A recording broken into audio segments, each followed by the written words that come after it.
Boa noite, Renato. Boa noite, gente. Vamos dar início ao coletivo técnico, Renato.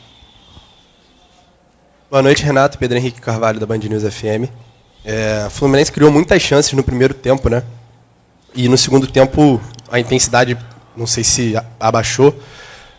Queria que você explicasse por que essa diferença tão gritante do primeiro para o segundo tempo e por que você optou por substituir o Hércules no primeiro tempo e não utilizar também o Lima no segundo tempo. Obrigado. Bom, quanto ao jogo, você falou bem, nós dominamos o primeiro tempo, fizemos o gol, tivemos algumas oportunidades para que a gente pudesse fazer o segundo gol. Infelizmente a gente não fez. Caímos um pouco de rendimento no segundo tempo. Não adianta a gente falar a mesma coisa que eles vão falar, ele vai falar com o mesmo discurso, a mesma coisa de sempre, é o desgaste do time. Então, quanto ao Hércules que você pediu, por exemplo, ele não conseguia ficar em pé no intervalo do jogo. Então, essas informações as pessoas não têm, quem tem é o treinador.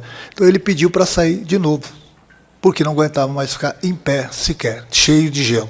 Por isso que ele foi substituído. Mas aí as pessoas acham que o treinador mudou errado. Quer dizer, as pessoas não têm as informações. Claro que eu não queria mudar o Hércules, tirar o Hércules no intervalo do jogo, mas tive que tirar justamente por isso, que ele não aguentava ficar em pé. No segundo tempo, como eu falei, a gente caiu um pouquinho de produção, mas mesmo assim o jogo estava controlado. Infelizmente, num contra-ataque deles, nós tomamos o gol de empate. Tentamos ir para dentro deles, fiz algumas substituições, coloquei mais atacantes, mas infelizmente a gente não conseguiu fazer o segundo gol. Mas quantas substituições você quer que eu faça? Tá, agora eu te pergunto, o Lima entraria no lugar de quem? Responde você para mim. Ué, então deixa o técnico decidir. Queria que eu colocasse o Lima no lugar de quem? Então pronto, eu tenho 5 substituições. 2 eu fiz no intervalo do jogo. Renato, boa noite, Sereto do Paramount Plus. Em cima disso, né, a gente não tem informações, a gente não sabe, e nem os torcedores sabem o motivo das substituições. Eu queria que você explicasse as outras alterações que você fez no segundo tempo. E você é um cara muito experiente, já está acostumado com tudo no futebol. A torcida virou canhão para você no final do jogo, te chamou de burro. Queria que você falasse sobre isso também. Bom, eu, acima de tudo, como você falou, estou bem vacinado contra o futebol, sei da minha capacidade. Hoje em dia, o Guardiola, que eu considero o melhor treinador do mundo, no início do ano, se não me engano, uns meses atrás, ele estava sendo chamado de burro, o Guardiola. Então, hoje em dia, no futebol, nada mais me surpreende. Nada. Dentro e fora do campo, justamente devido a essas redes sociais. Então, todo mundo é treinador hoje em dia. Todo mundo pega a rede social, opina. Algumas pessoas vão atrás da pessoa que não entende nada, não são todos, mas muitos da rede social não entendem nada de futebol, mas fazem opinião pública. Aí quem paga o pato é o treinador, quem paga o pato é o jogador. O que a gente vai fazer? Eu dei uma entrevista, vocês podem buscar, uns 2 meses atrás, e hoje eu estou repetindo. Acabou o futebol. Acabou o futebol com as redes sociais. Acabou. Tanto para o jogador como para o treinador. Hoje em dia é uma guerra de críticas. Ninguém é bom. Quando ganha, tem alguns elogios. Quando perde, ninguém é bom. Todo mundo é ruim. Então o futebol está caminhando para um caminho. Está caminhando, não, já caminhou para um caminho que, infelizmente, todos nós, jornalistas, jogadores, treinadores e torcedores, estão perdendo. Estão perdendo. O futebol está acabando. Está no finalzinho. Está no finalzinho. Essa é uma opinião minha. Quanto às substituições, eu vou voltar. Saiu o Hércules porque ele pediu para sair. Tirei o Everaldo porque ele não estava numa noite boa, coloquei o Cano. No segundo tempo, coloquei nós, infelizmente, tomamos o gol de empate, coloquei o Kennedy e o Keno. Jogadores o Keno, principalmente, jogador do drible que abre defesa. Depois eu coloquei o Canova, que já não aguentava mais, porque jogou na Argentina, jogou em Salvador, como jogou o Hércules, não aguentava mais, coloquei o garoto Riquelme, que é outro garoto do drible. Pensei em colocar o Soteldo. Já o Soteldo está aqui no meio, ninguém gosta do Soteldo. Eu falei para vocês, o futebol acabou. O cara é titular da seleção venezuelana. O cara por onde passa é o cara que eu pedi, o único jogador que eu pedi para o Fluminense trazer foi o Soteldo, justamente que é o jogador que abre defesa do adversário, 1 para 1. Ele entrou em 2 jogos, o Fluminense perdeu os 2 jogos, as pessoas estão culpando o Soteldo. Então, onde que nós vamos parar com o futebol? Onde nós vamos parar com o futebol? Não é aqui, no Fluminense, é em todo lugar. Em todo lugar. Os treinadores não têm mais paciência para essas coisas. Quando esses treinadores mais antigos pararem, bom, aí de repente vocês começam a valorizar bem quem está começando, com novas ideias. E aí vamos ver onde que o futebol vai parar. Volto a repetir. Grave bem essa entrevista que estou dando hoje. E eu já dei há 2 meses atrás. Daqui a pouco vão reprisar minha entrevista. É bem que o Renato tinha razão. Hoje em dia ninguém é bom. Infelizmente. Renato, boa noite, Giba Pérez do GE. Ainda nessa linha das escolhas e, bom, como você disse, da questão das informações, o Everaldo não faz um gol há quase 2 meses. E ele vem sendo mantido nesse time das Copas, no time titular, nos jogos mais importantes é ele que joga, apesar de não estar conseguindo contribuir com gols. Por que a decisão pela manutenção do Everaldo no time titular, apesar dessa seca de gols dele? Cara, deixa eu falar uma coisa para vocês. Vocês acham que o treinador de futebol, ele está no clube, trabalhando para pensar, e ele vai fazer a coisa errada? Eu vou explicar o que acontece com o Everaldo e com o Cano. O futebol hoje em dia tem uma bola parada, tanto ofensiva como defensivamente, e é importante jogadores que tenham um bom cabeceio. O Everaldo é um cara que não aparece para a torcida, mas ele aparece muito para o time. Tanto na parte defensiva como na parte ofensiva. Não está fazendo gols? Acontece, não está fazendo gol. Mas no geral ele contribui bastante. É um jogador que sabe fazer um pivô lá na frente. Ele tem as características totalmente diferentes das do Cano. No meu entender, o Everaldo, na minha opinião, ele se encaixa melhor no meu esquema de jogo. Simples, nada contra o Cano. Tanto é que o Cano, você fala assim, o Everaldo joga as principais partidas das Copas. Principais partidas do Copa? Eu acho que o principal campeonato que o clube disputa é o Campeonato Brasileiro. Quem joga o Campeonato Brasileiro é o Cano. Então deixa os dois jogarem. Põe os dois para jogarem. E torço muito que tanto um quanto o outro façam os gols. Então essa é uma opinião. Agora, se o treinador começar a botar em campo toda vez que o torcedor quer um jogador, aí vai ficar difícil. Fica difícil o treinador trabalhar. Bem difícil. São as escolhas. Escolhas que o torcedor gosta de um jogador ou outro, e o treinador vê o que é melhor para o clube. Eu, pelo menos, sempre vejo o que é melhor para o clube. Posso errar? Posso errar, sim. Eu sou humano. Mas é difícil. É difícil porque eu trabalho com jogadores no dia a dia. Eu sei da capacidade de cada um. Então, é uma opinião. Talvez o treinador tenha outra posição, não sei. Renato, boa noite, Gabriel Amaral, do Jornada KTO 1902. Eu anotei aqui, então, para acabar não errando os dados. O Lanús tem uma média ali de folha mensal de cerca de 2,5 milhões de reais. A folha do Fluminense, mais recente divulgada, é de 20 milhões de reais mensal. Eles gastaram cerca de, também, 25 milhões de reais mensal em contratações. O Fluminense gastou, nessa temporada, cerca de 200 milhões de reais em contratações. Você já falou algumas vezes que tem muitos jogadores no elenco, por isso você roda bastante para poder todos os jogadores jogarem. A impressão que a torcida acaba tendo é que o elenco hoje ele está inchado e é redundante em algumas posições também. Tem muitas opções para a mesma posição que acaba gerando redundância. E agora você não está mais em 3 competições, você está em uma, porque tem a Copa do Brasil, mas ela não vai ser concomitante ao brasileiro.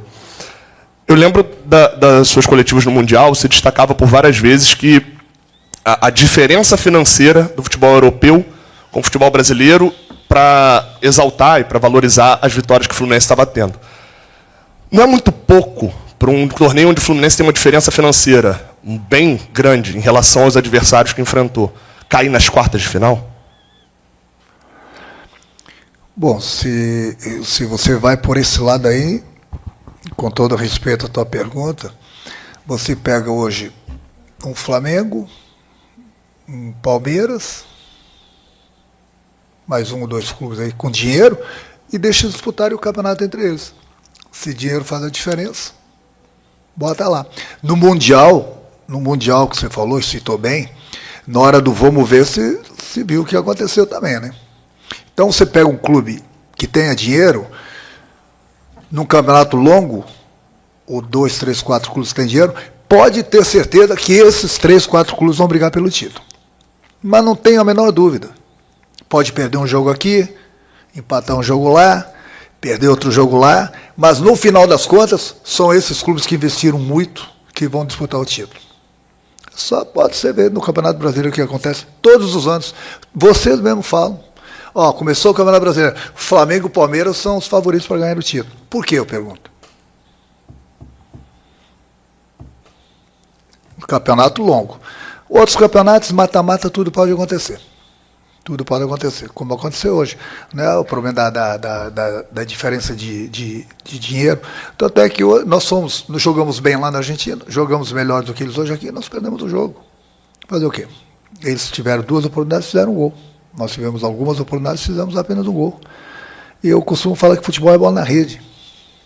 Eles fizeram um gol, que importava para eles, e a gente só conseguiu fazer um, e infelizmente nós empatamos e saímos.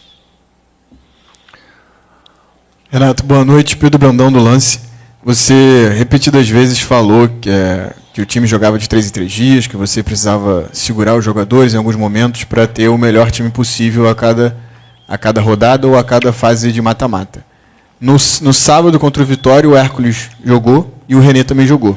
O Hércules, como você disse, não se aguentava em pé no intervalo e o René demonstrou muito cansaço também no final do segundo tempo. Queria saber se você se arrependeu dessas escolhas no final de semana e se pudesse voltar atrás, teria feito diferente, teria escalado o Fuentes, teria escalado o Bernal. O Fuentes jogou. Salvador, quem jogou foi o Fuentes. Quem jogou foi o Canóbio, que cansou hoje também. Então, para você ver que alguns estavam falando, alguns gênios da internet, alguns gênios, o Renato está preocupado com a Sul-Americana, com a Copa do Brasil, está deixando o Campeonato Brasileiro de lado. Eu nunca deixei o Campeonato Brasileiro de lado, até porque nós temos uma diretoria e um presidente que eu troco ideias com eles. Não vou só pela minha cabeça. E tanto é que hoje o Fluminense tem 2 jogos a menos que muitos clubes no Brasil e está com 31 pontos, está em oitavo colocado. Coloquei 3, 4 jogadores que vinham jogando e nós pagamos o preço hoje por causa disso, que descansaram. Justamente o Hércules foi um deles. O Canóbio, no segundo tempo, cansou bastante, tanto correr. Justamente para dar atenção para o Campeonato Brasileiro também. Botei alguns jogadores que se sentem mais confortáveis de jogar praticamente a cada 3 dias. Eles nos ajudaram em Salvador. E nós ganhamos o jogo. Então, eu dei atenção para o Campeonato Brasileiro, como muita gente acha que eu não dava. O problema no futebol brasileiro é o seguinte, você tem 3 competições. As pessoas não querem que poupe um ou outro jogador. Aí começa a botar o jogador em campo, começa a estourar. Mas também está jogando a cada 3 dias, tinha que poupar. É difícil. Hoje em dia é difícil de agradar todo mundo. Digamos que é quase impossível. Quase impossível agradar todo mundo. Renato, boa noite. Marcos Eduardo, do canal Gato Mestre. A Sul-Americana passou para o Fluminense agora, com essa eliminação para o Lanús. Domingo já tem um clássico contra o Botafogo. Você sempre falou que o Fluminense, esse time, está sempre no tiroteio por causa da quantidade de jogos no futebol brasileiro. É um adversário que o Fluminense não vence há bastante tempo. O que extrair dessa eliminação hoje da Sul-Americana, agora no Campeonato Brasileiro, para o Fluminense, de repente, voltar à Libertadores da América via Campeonato Brasileiro? Obrigado. Como você falou, a gente saiu da Sul-Americana, nós estamos numa semifinal de Copa do Brasil. Agora é voltar as atenções, já que nós temos o brasileiro, totalmente para o brasileiro. Agora a gente vai ter as mesmas condições que os outros clubes, que a maioria deles estão disputando apenas o Campeonato Brasileiro. Enquanto o Fluminense fica se desgastando durante a semana, os clubes ficam esperando o Fluminense no final de semana. Agora, pelo menos, todo mundo vai se desgastar. A última aqui para encerrar, Renato.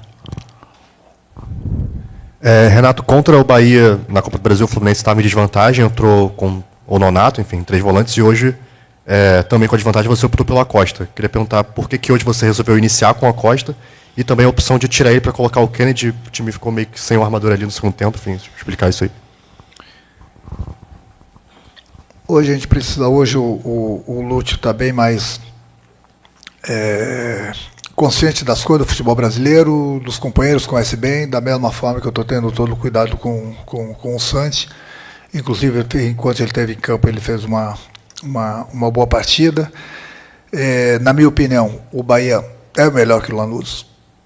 Na minha opinião, pelo menos, é o melhor que o Lanús. Nós eliminamos o Bahia. Infelizmente, nós caímos pelo Lanús, da mesma forma que nós eliminamos o Internacional também. O futebol é isso, nós eliminamos 2 concorrentes, na minha opinião, que são mais fortes que o Lanús sul-americano, e nós saímos de uma competição que a gente tinha todas as condições de passar e chegar numa final. Mas eu nem deveria responder a tua pergunta, né?